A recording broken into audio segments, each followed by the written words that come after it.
Bonjour tout le monde, c'est Madame Hand. On continue avec les différents chapitres du module système d'information. Alors on s'est arrêté au MCD, on a terminé avec sa décomposition. Le troisième chapitre va porter sur le modèle conceptuel des traitements, le MCT. Donc suivant les niveaux d'abstraction de la méthode Meurice, le modèle conceptuel des traitements, le MCT, est conçu en parallèle avec le MCD, modèle conceptuel des données. Donc, comme on avait déjà dit, pour des projets d'informatisation importants, il y a deux équipes dans la conception, une équipe chargée des données et une équipe chargée de la conception des traitements. Donc ici, on est avec l'équipe chargée de la conception des traitements. Alors, le MCT s'articule autour de plusieurs concepts. On commence par l'action. Donc, comme pour le MCD, c'était la propriété, pour le MCT, c'est l'action. C'est quoi une action? C'est le traitement le plus élémentaire dans le système d'information. La propriété était l'information la plus élémentaire traitée dans le système. Donc en parallèle, l'action, c'est le traitement le plus élémentaire dans notre système d'information, qui veut dire le traitement qu'on ne peut pas le décomposer en traitement plus simple. Par exemple, l'enregistrement des absences. Alors, pour pouvoir déclencher les actions, on a besoin d'événements. C'est quoi un événement? C'est un fait réel qui a pour effet le déclenchement d'une ou de plusieurs actions dans le système d'information. En d'autres termes, notre système se trouve dans un état stable. À l'arrivée d'un événement, notre système réagit par l'exécution d'une ou de plusieurs actions. Par exemple, chaque fin de séance, on enregistre les absences. Donc le système se trouve dans un état stable. Dès qu'on a l'événement, chaque fin de séance, donc dès que c'est la fin de la séance, on va lancer l'action enregistrer les absences. Un ensemble d'actions va former ce qu'on appelle une opération, à condition que cet ensemble soit ininterruptible, qui veut dire une suite d'actions qui s'exécutent l'une après l'autre, sans interruption ou bien sans attente d'un événement autre que le déclencheur principal. Donc, à l'arrivée d'un événement, il y a une suite d'actions qui va être exécutée, l'une après l'autre d'une manière enchaînée, sans attente d'un autre événement, qui veut dire sans attente d'événement autre que le déclencheur principal. Alors, pour pouvoir déclencher cette suite d'actions, bien cette opération, on a ce qu'on appelle une synchronisation.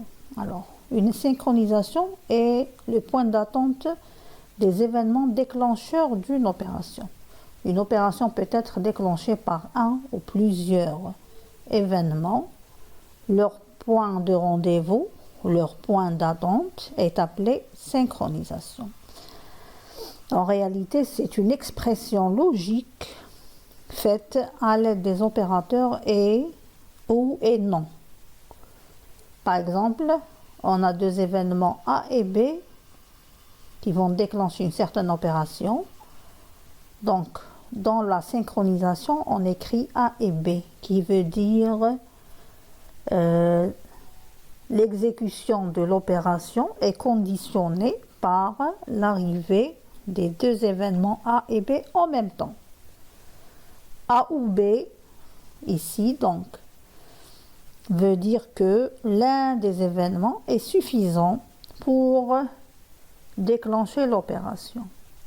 Non A, une opération qui est déclenchée par un seul événement A, donc la négation de cet événement provoque le déclenchement de cette opération. Alors, une suite d'actions déclenchées par un ensemble d'événements Le point de rendez-vous est une synchronisation. Cette suite est appelée opération. L'exécution d'une opération est pour produire un ou plusieurs résultats. Alors ces résultats sont transmis ou bien sont émis par l'opération suivant un ensemble de règles d'émission. Donc ce sont des conditions d'émission des résultats d'une opération. Alors quand on a toujours un résultat, quand on produit dans tous les cas un résultat, on met comme règle d'émission toujours. Si l'émission est conditionnée, donc on peut mettre OK qui veut dire dans le cas favorable et tout dépend nos règles de gestion. Non OK qui veut dire dans le cas défavorable. Par exemple, je fais une vérification du stock qui veut dire est-ce que les quantités des produits existants dans le magasin ou bien dans le stock ces quantités sont suffisantes pour livrer la commande. Donc OK veut dire quantité suffisante, non OK veut dire quantité insuffisante, etc. Alors à l'aide de ces règles d'émission, on va produire les résultats. Des résultats. C'est quoi un résultat? C'est le produit de l'exécution d'une opération. Il est de même nature que l'événement. C'est un événement, mais il est résultat. Donc, de même nature que l'événement, il peut alors déclencher une autre opération, que ce soit dans le même système, dans le même processus, ou bien déclencher la première opération d'un autre processus. Par exemple, donc, chaque fin de semaine, on déclenche le traitement d'enregistrement des absences. On a toujours absence enregistrée. Notre résultat, c'est absence enregistrée. Une suite d'opérations, donc un enchaînement d'opérations produit ce qu'on appelle un processus ou bien un MCT. Un processus, c'est un enchaînement d'opérations dont les actions de base sont définies par des règles de gestion d'un même domaine d'activité. Par exemple, enregistrer les absences, notre domaine, c'est le suivi des absences. Donc, pour le suivi des absences, on construit un MCT qu'on va appeler processus à partir d'un certain nombre de règles de gestion pour les traitements. Alors, ces règles décrivent des actions d'un même domaine d'activité. On peut trouver d'autres règles décrivant des actions d'un autre domaine, par exemple pour le suivi des examens, pour le suivi du déroulement des cours, etc. Donc tous ces processus vont former notre système d'information. Alors on a ici un exemple en même temps, on va parler du formalisme. Alors à la réception d'une commande, on fait une vérification du stock. Si les produits sont disponibles, on établit un bon de livraison et une facture. Sinon, qui veut dire si les produits ne sont pas disponibles, la commande est refusée. À la réception du règlement, donc le règlement dans quel cas? C'est dans le cas où les produits sont disponibles et on a établi une facture. Donc le client va régler la facture. À la réception du règlement de la facture, ce dernier est enregistré et un reçu est établi. Alors à la lecture de l'énoncé, le déclencheur principal, c'est la réception d'une commande. Donc, on va le modéliser comme événement déclencheur. Bon, là, il y a un trait.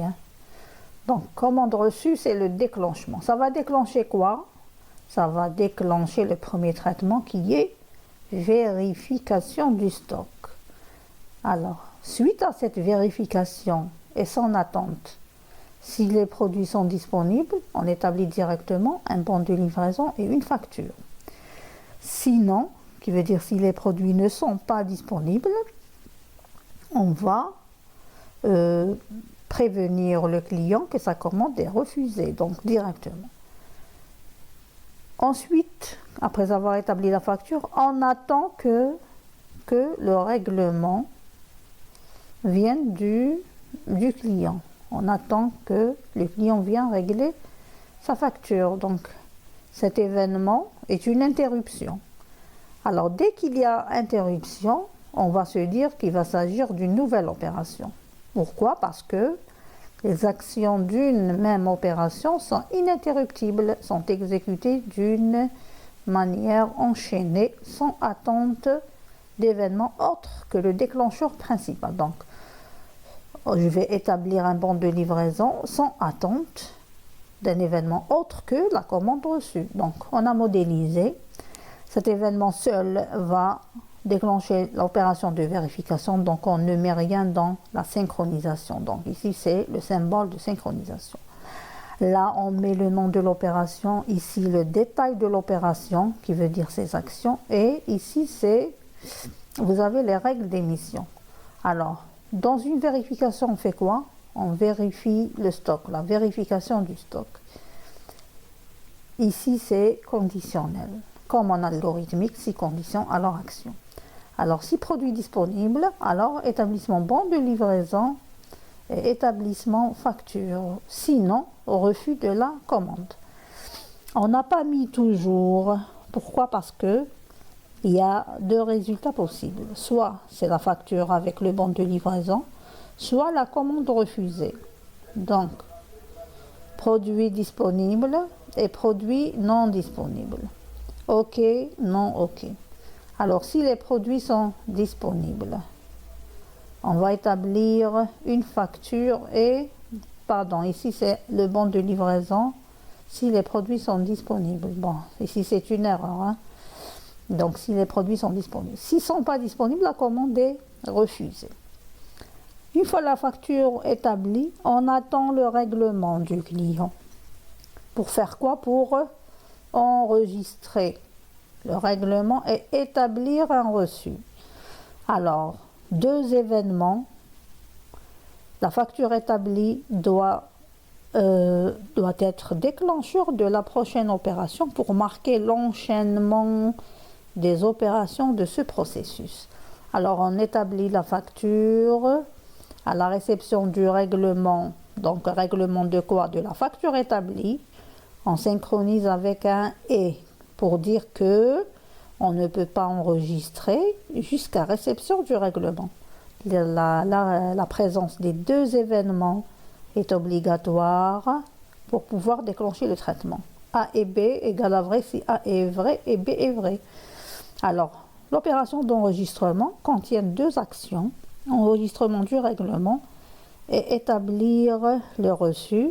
Donc, comme il n'y a pas de condition, on a toujours un résultat qui est reçu établi. Bon, vous allez peut-être me dire pourquoi on n'a pas mis règlement enregistré. Oui, on peut le mettre, mais quand on établit le reçu, ça sous-entend que le règlement est enregistré. Comme pour les données, il y a aussi la vérification du MCT. C'est pour éliminer tous les cas interdits.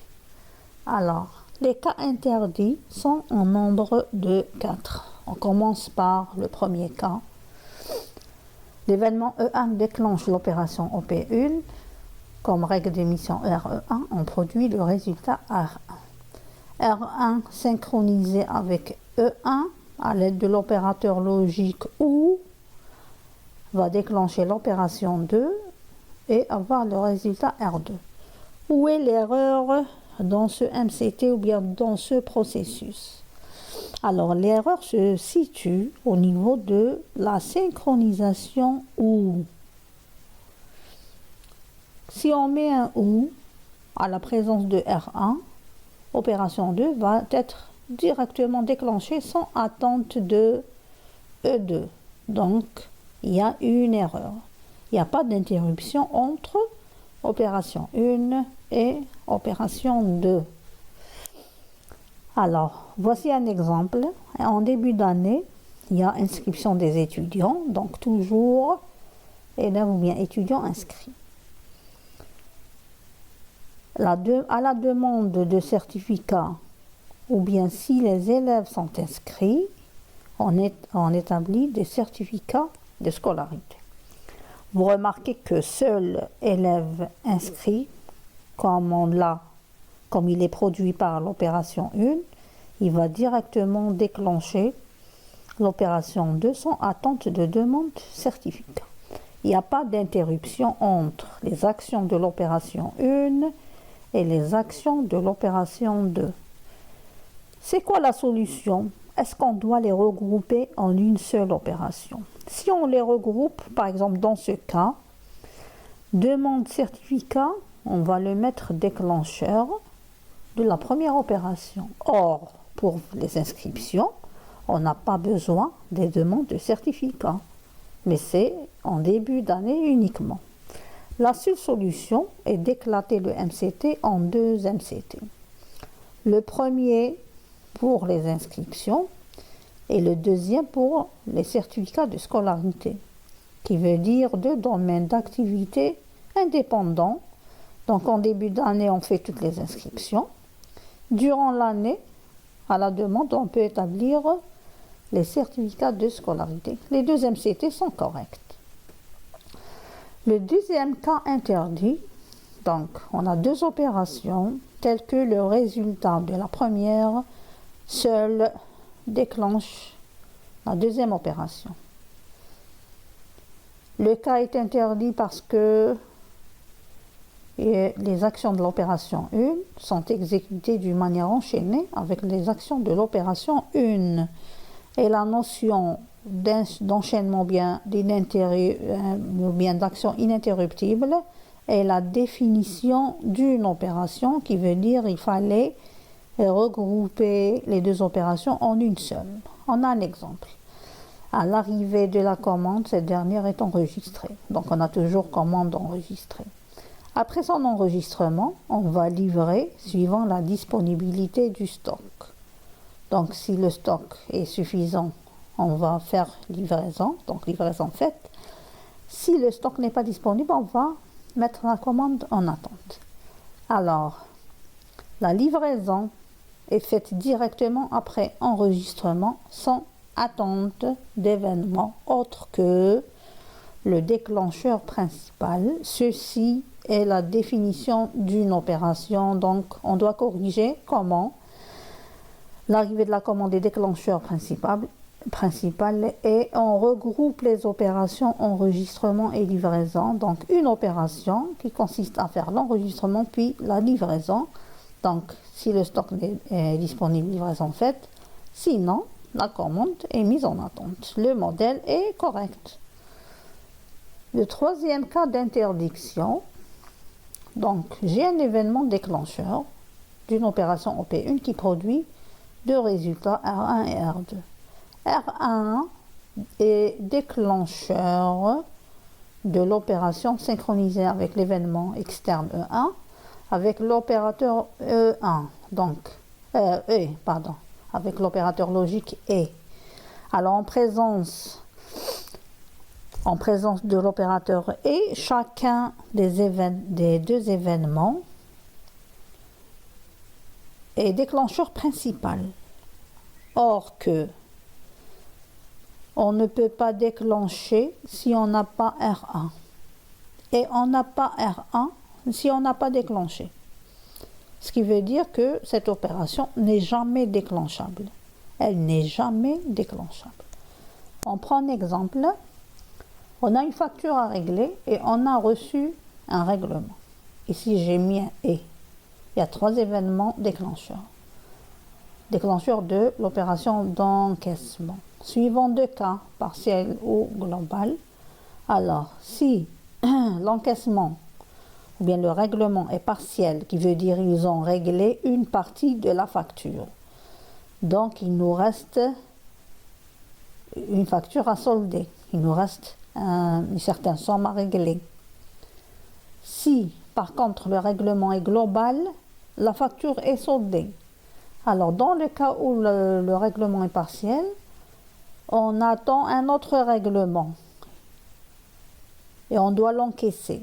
Donc ici, facture à régler, elle est déclencheur principal. Et veut dire c'est une facture à régler et une facture à solder avec le règlement. Or que la facture à solder est un résultat. Le résultat, on ne peut pas l'avoir sans avoir déclenché, donc il y a une erreur dans la synchronisation. Comme solution, S qui veut dire, bon, A ou B. Ça c'est A, ça c'est B et ça c'est C. Le règlement c'est C, pardon. Alors, j'ai mis A ou B qui veut dire soit c'est la facture à régler de départ ou bien c'est la facture à solder avec le règlement, on va encaisser. Donc, si on n'a pas ce A, on n'a pas encore déclenché, on n'a pas la facture à solder. Mais on a la facture à régler. Donc, on peut déclencher la première fois. Et par la suite, on va déclencher avec A si les règlements sont partiels. Donc, l'opération est déclenchable. Le modèle est correct. Quatrième cas, la notion de parallélisme. Donc, on a E2 qui va déclencher à la fois l'opération 1 et l'opération 2. Si les événements arrivent en même temps, E1, E2, E3, laquelle des opérations va être déclenchée en premier? Comme dans un processus, il n'y a pas la notion de parallélisme. En d'autres termes, les opérations s'exécutent d'une manière enchaînée. Ce modèle est incorrect. Par exemple, on a reçu les notes et c'est la fin de semestre et les membres du jury sont présents. Est-ce que je vais enregistrer ou bien je vais délibérer? Comme solution, je vais éclater en deux processus. Les notes reçues fin semestre, je vais enregistrer. Les membres sont présents et c'est en fin de semestre, je vais délibérer. Donc, les deux processus ou bien les deux MCT sont corrects. Donc, j'espère que c'est clair, c'est un peu clair. On va voir des exemples et quelques exercices dans la série, dans notre prochain cours. Mais essayez de chercher, de voir les sujets des années dernières. Essayez de poser des questions, bien sûr, en commentaire. Ou bien me proposer des exercices qu'on peut régler ensemble. Prochain chapitre, on va porter sur le MOT, le modèle organisationnel des traitements. Alors, on se voit la prochaine fois, Inch'Allah.